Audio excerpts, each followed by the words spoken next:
दोस्तों, ऑस्ट्रेलिया दुनिया के सबसे विकसित और धनी देशों में शामिल है।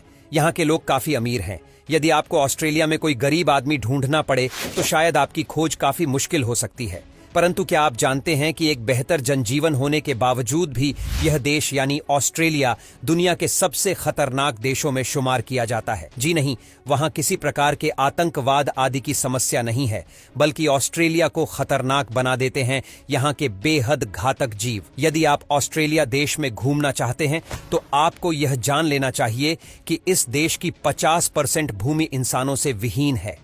इस भूमि के अधिकतर हिस्से पर रेगिस्तान और वन फैले हुए हैं, जहां पाया जाता है दुनिया का सबसे घातक सांप यानी ताइपैन। इस सांप का कांटा पानी तक नहीं मांगता। ताइपैन सांप का एक बार का दंश 50 कोबरा सांपों के कांटे जाने के बराबर होता है। ऑस्ट्रेलिया के तटीय इलाकों में खारे पानी के विशालकाय मगरमच्छ हैं, तो यहाँ के समुद्रों में शार्कों की भरमार है। सिर्फ इतना ही नहीं, ऑस्ट्रेलिया में दुनिया का इकलौता ऐसा पक्षी भी पाया जाता है जिसके सर इंसानों की हत्या के आरोप हैं। इसे कैसेवरी कहते हैं, जो कई इंसानों की जान ले चुका है। यहाँ कई ऐसी मकड़ियां भी मिल जाती हैं जो इंसानी जान लेने जितना जहर रखती हैं, और दुनिया की सबसे भयानक आग भी ऑस्ट्रेलियाई जंगलों में ही लगते हुए देखी गई है। खैर, यह तो वर्तमान के खतरे हैं, लेकिन अतीत में देश कैसा होगा? माना जाता है कि ऑस्ट्रेलिया की भूमि पर सबसे पहले इंसानी कदम आज से करीब 50,000 वर्षों पहले पड़े थे। जो इंसान यहाँ सबसे पहली बार गए, उन्होंने किस तरह के खतरे ऑस्ट्रेलिया में झेले होंगे,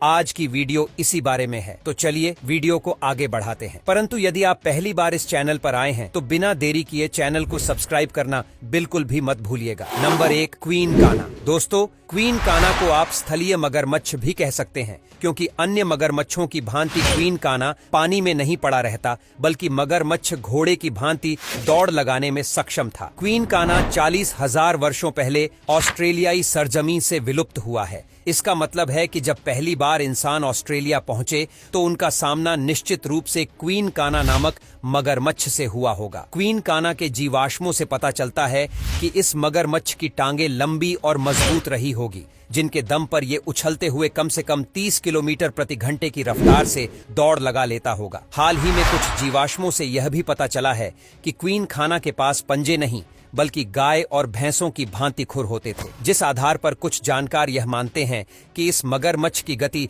50 किलोमीटर प्रति घंटा से भी अधिक हो सकती है। यानी क्वीन काना निश्चित रूप से किसी इंसान को दौड़कर पकड़ने में सक्षम था। अब देखा जाए तो मगरमच्छ से बचने के लिए हमारे पास एक ही तरीका होता है कि हमें पानी के निकट नहीं जाना है, क्योंकि मगरमच्छ जमीन पर बड़े ही सुस्त होते हैं। ये किसी चूहे तक को दौड़कर नहीं पकड़ पाते। लेकिन जब पहली बार इंसान ऑस्ट्रेलिया में पहुंचे होंगे तो क्वीन काना ने उनके होश उड़ा दिए होंगे, क्योंकि मगरमच्छ तो वहीं दौड़ते हुए इंसानों का ही शिकार करने में सक्षम था। और ऐसा भी नहीं है कि क्वीन काना कोई छोटा मोटा शिकारी था। इसकी लंबाई 15 से 20 फीट तक हो जाती थी। कोई इंसान इनके सामने बड़ा ही मामूली शिकार था। हाँ, यदि इंसान दौड़ते हुए पेड़ पर चढ़ जाए तो इस मगरमच्छ से जान बच सकती थी, क्योंकि अपने खुरों वाले पैरों के कारण क्वीन काना किसी पेड़ पर चढ़ने में तो बिल्कुल भी सक्षम नहीं रहा होगा। नंबर 2, मेघालानिया। किसी मगरमच्छ से जान बचाने के लिए पेड़ पर चढ़ जाना बेहतर विकल्प हो सकता है, परंतु यह उपाय छिपकलियों के मामले में काम नहीं करने वाला। मेघालानिया को समझने के लिए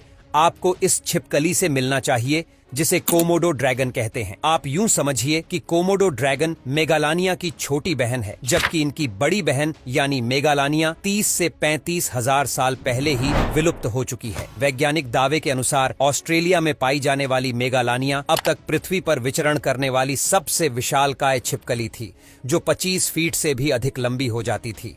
ये छिपकलियां बड़े बड़े झुंड बनाकर रहती थीं, और इनके झुंड के करीब यदि कोई इंसान गलती से भी गया होगा तो उस इंसान का एक भी अंश नहीं बचा होगा। मेघालानिया छिपकली के पंजे काफी चौड़े और इनके नाखून बिल्लियों जैसे थे, जिससे पता चलता है कि ये बड़ी ही आसानी से पेड़ों पर चढ़ जाने में भी सक्षम होगी। वैसे बड़े आकार के मेघालानिया का वजन 2000 किलोग्राम तक हो जाता था। अब जाहिर है कि हिप्पोपोटामस जितनी भारी छिपकली पेड़ पर नहीं चढ़ पाती होगी। शायद कम उम्र की मेघालानिया ही पेड़ों पर निवास करती होगी। वर्तमान कोमोडो ड्रैगन के मामले में भी ऐसा ही है। जब ये कोमोडो छिपकली छोटी उम्र की होती है तो दौड़कर पेड़ पर चढ़ जाती है, परंतु बड़ी और भारी होने के बाद ये ऐसा नहीं कर पाती। मेघालानिया की खोपड़ी काफी चौड़ी है, इसलिए कुछ वैज्ञानिक यह भी मानते हैं कि इस बात की संभावना काफी अधिक है कि इस छिपकली के पास सांपों की भांति विष ग्रंथि और विषदंत भी होते होंगे। अब जरा सोचे कि 25 फीट लंबी छिपकली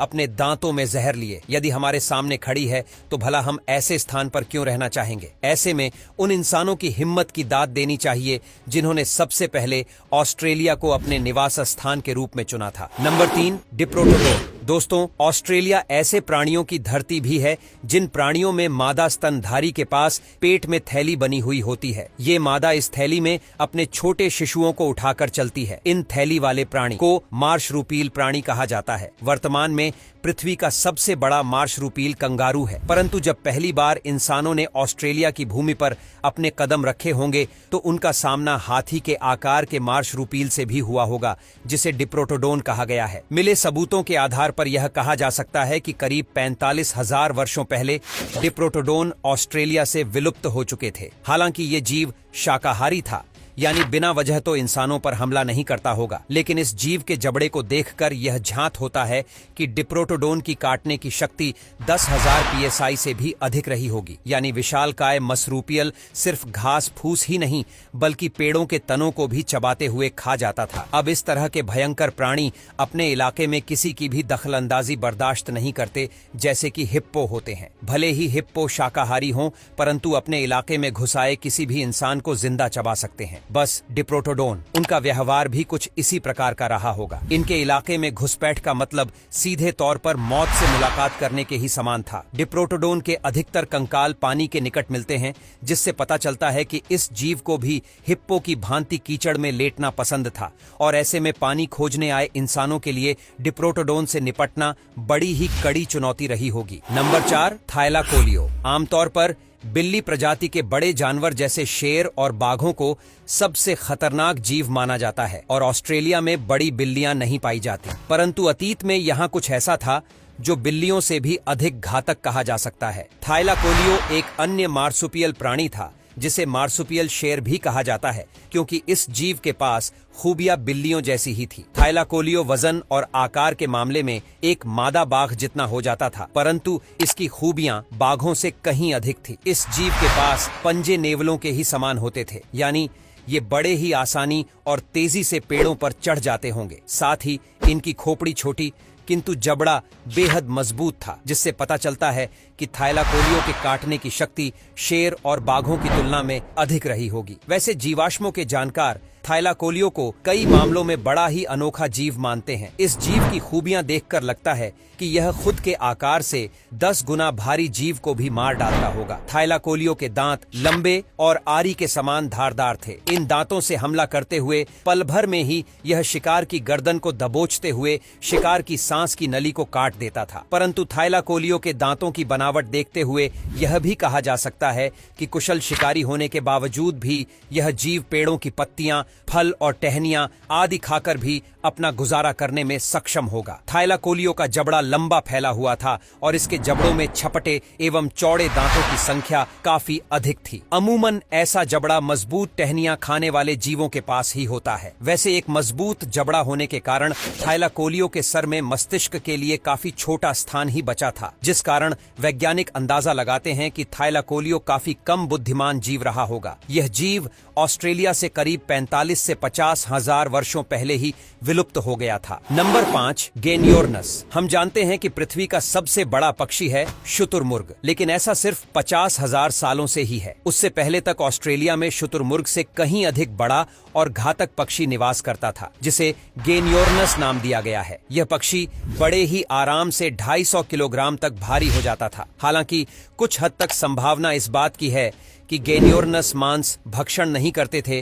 परंतु इस पक्षी के पैरों के नाखून किसी तलवार की भांति ही दिखाई पड़ते हैं, जिस आधार पर यह माना जा सकता है कि गेनियोर्नस एक शानदार हमलावर पक्षी था। इस पक्षी की चोंच भी बाजों के ही समान थी, जिस आधार पर कुछ जानकार यह भी मानते हैं कि वास्तव में गेनियोर्नस शाकाहारी नहीं बल्कि मांसभक्षी पक्षी था। वैसे यह भी देखा गया है कि पक्षी कभी पूर्णतः शाकाहारी नहीं होते।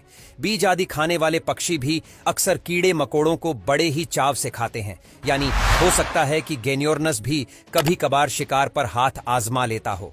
यह पक्षी 10 फीट की ऊंचाई रखता था और अपने मजबूत पैरों के दम पर काफी तेज गति से दौड़ लगाने में सक्षम रहा होगा। किसी इंसान को दौड़कर पकड़ लेना गेनियोर्नस के लिए बेहद ही साधारण सी चुनौती होगी। वैसे गेनियोर्नस उसके पंख काफी छोटे थे, जिस कारण यह उड़ने में सक्षम तो बिल्कुल भी नहीं था। गेनियोर्नस के अधिकतम जीवाश्म उन्हीं इलाकों में मिलते हैं जिन इलाकों में वर्तमान समय में सबसे अधिक इंसान रहते हैं। मतलब यदि यह पक्षी विलुप्त नहीं होता तो शायद इंसानों से इसका सीधे तौर पर मुकाबला शुरू हो जाता। वैसे वीडियो में उल्लेखित किए गए इन जीवों से इतना तो स्पष्ट हो जाता है कि वर्तमान की तुलना में ऑस्ट्रेलिया के प्रागैतिहासिक काल के जीव कई गुना अधिक भयानक थे। परंतु इन सभी जीवों से भयानक था इंसान और इंसान की बुद्धिमानी। अपनी बुद्धिमानी के दम पर इंसानों ने अपने रास्ते में पड़ने वाले हर खतरे को उखाड़ फेंका और इस पृथ्वी पर अपना राज कायम किया। इससे सिद्ध होता है कि ताकत कभी बुद्धिमानी से नहीं जीत सकती। यह वीडियो आपको अच्छा लगा हो